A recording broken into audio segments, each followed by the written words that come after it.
مرزا جہمی نے اپنے سابقہ کئی ایک بیانات میں اور کئی پوڈکاسٹ کے اندر فرض نمازوں کی فرض رکعات کے علاوہ باقی جو رکعات ہیں ان کے بارے میں مختلف سٹیٹمنٹس اور بیانات دیے ہیں. پہلے تو صرف یہی کہتا تھا کہ فرض رکعات کے علاوہ باقی رکعات آپ نہ بھی پڑھیں تو کوئی ضروری نہیں ہے, جنت میں جانے کے لیے صرف فرائض ہی کافی ہیں.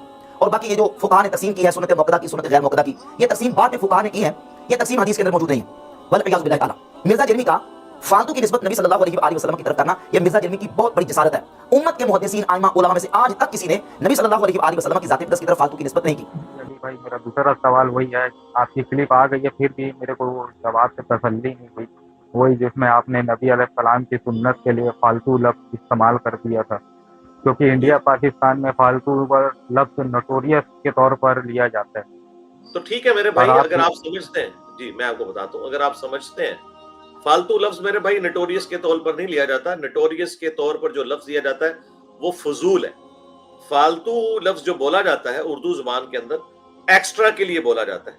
مثلا کوئی شخص 3 کلو گھی لینے گیا ہے, اسے 3.25 کلو مل جائے تو اسے کہتے ہیں اس کو فالتو میں انہوں نے یہ مجھے ڈال دیا بیچ میں. ایکسٹرا کے لیے بولا جاتا ہے. جو فالتو آپ بول رہے ہیں نا اس کے لیے اردو زبان میں لفظ فضول استعمال کیا جاتا ہے بغیر وجہ کے اور نیگیٹو پوائنٹ آف ویو سے. دوسری بات, قرآن پاک میں بھی اللہ تبارک و تعالیٰ نے ایسے الفاظ استعمال کیے ہیں جن کے دونوں طرف مانے جا سکتے ہیں. وہ کوئی زبردستی کو کرنا چاہے تو وہ ضرور کرے, اس کی اپنی رائے ہے. اللہ نے کہا ہے کہ وَمَكَرُوا وَمَكَرَ اللَّهُ وَاللَّهُ خَيْرُ الْمَاكِرِينَ, انہوں نے بھی مکر کیا, اللہ نے بھی مکر کیا, اللہ سب سے بہتر مکر فرمانے والا ہے. اسی چیز کو بنیاد بنایا احمد بریلوی نے, اور انہوں نے کہا کہ جنہوں نے اللہ کے لیے مکر کا لفظ یوز کیا ہے وہ اللہ کے گستاخ ہو گئے, کیونکہ انڈیا پاکستان بنگلہ دیش میں مکر کا لفظ جو ہے وہ برائی کے معنوں میں استعمال ہوتا ہے. انہوں نے خفیہ تدبیر لفظ استعمال کیا, حالانکہ تدبیر بھی عربی کا لفظ تھا.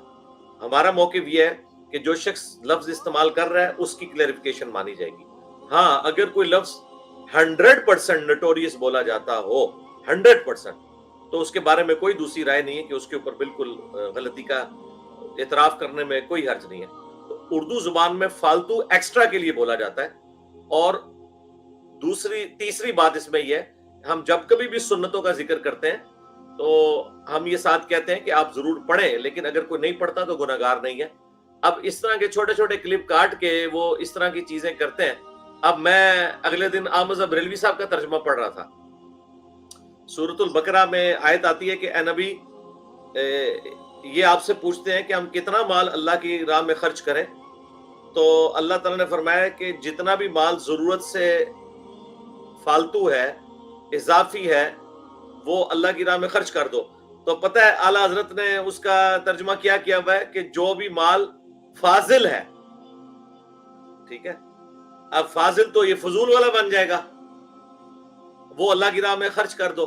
اب جو باقی مال ہے وہ فضول ہے, فضول نہیں ہے, وہ ایکسٹرا ہے. اب میں اعلیٰ حضرت کا وہ لفظ اٹھاؤں اور میں کہوں کہ اللہ تعالیٰ یہ فرما رہا ہے, تو اس طرح نہیں ہے. ظاہر ہے وہ جو کہنا چاہ رہے ہیں وہ ہمیں سمجھ آ رہی ہے.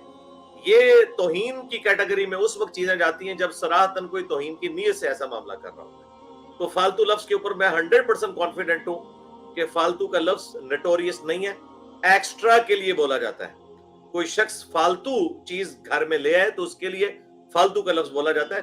وہ جو نٹوریس ورڈ اگر کوئی ہے نا تو وہ فضول ہے, اور وہ بھی اگر کوئی لفظ استعمال کرتا ہے تب بھی اس سے پوچھا جائے گا یہ فضول کن معنوں میں لے رہا ہے. وہ یہ نٹوریس ورڈ نہیں ہے. بالکل میں قطعاً ایگری نہیں کرتا اس کے ساتھ. ٹھیک ہو جی گیا 2 سال ہو گئے آپ کے, ٹھیک ہے جی, فی امان اللہ, جزاک اللہ.